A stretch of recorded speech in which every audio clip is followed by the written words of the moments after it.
Hi, everyone. Welcome to Shot Callers, a Storied Rivals podcast where we sit down with high school football coaches previewing the 2023 season. And today we're in the Muskingum Valley League with the John Glenn Muskies, and head coach Matt Edwards is joining the show today. Coach Edwards, really appreciate you taking the time to join us on Shot Callers today. How's your summer going? How are you? How's the off season? Do you get to take any fun trips this summer, kind of recharge for football season? Yeah, every summer we try to make a point to take a family vacation. Uh, Football season is a long season. Seems like the off season is getting shorter and shorter. So just like with our players, we say enjoy June as much as you possibly can. So my family and I went down to the beach, and we had a great 7 days, and come back around the 1st of July, and it's basically football season. Yeah, it's only a couple weeks away. It's pretty crazy. So I know there was. I want to start with this. I know there was talk, I guess, around the area that John Glenn might be going back to Muskingum to play their home football games this year. But there was also talk at the same time that you were going to stay at John Glenn High School with everything you've been doing there the last couple of years. But where are the Muskies going to be playing their home football games this season? Right now, we're staying on our campus. Um, there are some plans in the works, as we move through the next couple of years to make some expansions to certain aspects of our on-site location. And as we sit here today, that's the plan for the foreseeable future is to stay at John Glenn High School and have our games there. Before we dive into football a little bit with your team this year, I know you're a Muskingum University alum, and you were a baseball player there, a pretty good one. And you're fifth all time in home runs there. You're tied sixth all time in RBIs. But obviously you're a football guy. But did you ever play football while you were at Muskingum? I did. I actually one of the reasons I chose Muskingum is I had plans of playing both. So my freshman year, I played football under Coach Aycock, and then I quickly realized I was a much better baseball player than I was football player. So my final 3 years, I just kind of concentrated on baseball, and I ended up having a pretty good career. You were 3-7 last year, and I know you're a big spread offense type of guy. And to run the spread, you need some pretty good quarterback play, someone that can easily distribute the ball to all the weapons that you have with your skill positions. But what does your QB room look like going into this year? Because I know last year you were kind of rotating through a couple different guys at that position. Yeah, we've got four total in our program right now, 9 through 12, and the good news is both of the kids that played on Friday night last year are both back and gained very valuable experience last year. And then my own son is a sophomore now; he's also a quarterback, and then we have a freshman as well. So right now it's an open competition. We've got about 20 some days before we line up week one, and between now and then someone's going to win the job. And like you said, that position is the most important position in sports, and we're going to find the kid who gives us the best chance to win. So obviously you haven't nailed down a week one starter yet, like you said. But what are your thoughts, I guess, on a two quarterback type system? Because obviously you had a couple of guys run your offense last year, but there's some people out there that say like two quarterback systems can be great, especially if those two quarterbacks have kind of opposite skill sets, but they also gel really well with the offense. So it doesn't matter who's in there, the offense still runs smoothly. But then there's some people who say if you have two quarterbacks, you have none, just because sometimes things don't run as smoothly if you're moving guys in and out all the time. What are your thoughts on kind of the two quarterback system, and how do you navigate that? Because I'm sure it's a tough thing to do sometimes. Yeah, there's merits to both of those statements. I think the biggest key for us is our offense will be relatively the same regardless of who the quarterback is. I think their skill sets complement each other in terms of what they can do. So if we have to play both of them, we will, and if one of them separates and is clearly the better option for us, we'll put them on there. But regardless of who wins that job, I think the good news is our offense stays relatively the same. So you mentioned the quarterbacks that you do have coming back this year, and four guys that are in the mix to play quarterback for you. But what's the rest of your team look like going into 2023? Because I know you lost some guys up front, which obviously that's the key to any good football team is having good play in the trenches. But what do the trenches look like for you this year with the guys you have coming back, other skill positions, and then your defense as well? Yeah, that's the exciting part of our football team right now is Last year's roster, we only had 5 seniors total.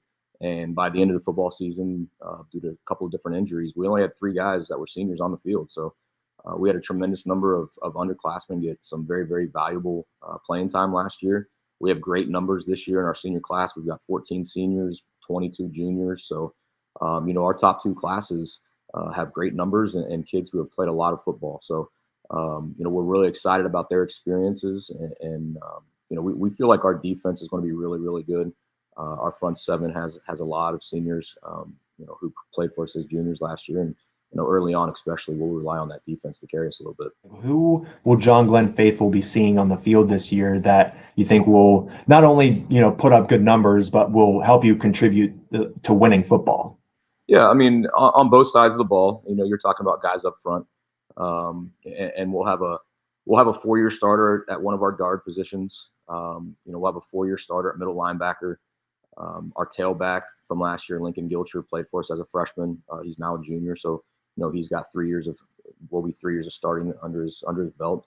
And again, it's like that up and down our roster. One of the things that's the last 2 years we've faced some injuries, and as a result of that, we've been able to play a lot of kids, throughout the course of those 2 years, and now that they're juniors and seniors, they have some very, very valuable experience on Friday night, and we have almost 30 returning lettermen, so we're excited for our experience. So I guess so last year you were 3-7, but if you look at your tenure as head coach, and I guess also if you take out 2020, because 2020 was crazy for everybody, like that's the first losing season since 2016. So would you kind of say that last year was sort of like a retooling kind of year? Like you had a lot of younger guys, not as much experience, like you said, only 3 seniors. So it was last year kind of a retool. You get some guys some experience. Now they have a year under their belt, and you come back in 2023 and do you expect to be a much stronger and much more competitive team and challenge the rest of the schools in the MVL? Yeah, I mean that's obviously the truth. When you're going through the season, obviously you don't look at things like that. But now that the season's over and you sit back and you kind of look at things, and there's no substitute for experience. And when you end the season with only 3 seniors on the field, that's usually a bad omen. Our schedule the last few years has been incredibly difficult. Opening up with Fort Fry, who was in the regional finals, Bloom Carroll, who played for a state championship, and then the MVL was, last year was as strong as it's been in, a long time. So, there's some factors that all kind of played into, our season and how it transpired. And like you mentioned, that was the first time we really faced some adversity, win-loss wise, and since 2016. And I think our kids have really stepped up this summer and accepted that. And we're fully expecting to come out this year and have a much better season. So my final question for you, I want to kind of throw something at you. So in 2021, the OHSAA, they made a big change to kind of the playoff format in each division. So it used to be that only 8 teams in each region would make the playoffs. And then in 2020, everyone made the playoffs just because it was a shortened season, and how do you determine who makes it and all that stuff. But then since then, 16 teams now make the playoffs in each region. So I guess where do you kind of fall on the discussion of like playing an extra week of football in the playoffs? I think for fans love it, I'm sure. But then there's also people that talk about, I guess the increase in opportunity for other teams versus earning your spot, being one of the top 8 teams in the region, and expanding it. You make it a little bit easier to make the playoffs. Where do you kind of fall on that spectrum of increasing the opportunity for more student athletes to have a chance to play in a playoff game versus, I guess, kind of earning your way there? I mean, you still earn it, but like it's just a little bit easier because more teams make it. Plus, it's also, I guess, a revenue driver for schools in the state and everything like that. Kind of where do you kind of fall on the expansion of the Ohio high school playoffs over the last couple of years? Well, as I sit here today, I have no desire to ever run for political office, but I'm going to give you probably the most politically correct answer I can give you. Obviously the positive of that is there's nothing like playoff football. Like you mentioned, my background of being a baseball guy, and I was actually a head baseball coach before I came to John Glenn. Friday night football and playoff football is just special. And the more kids, the more communities, the more parents, the more the entire part of it that can experience that type of atmosphere in those games, that's a win for everybody. So, Mhm. and that everybody gets to experience that is truly special. And then on the other side of that, our game is one of the only ones left that not you don't make the tournament.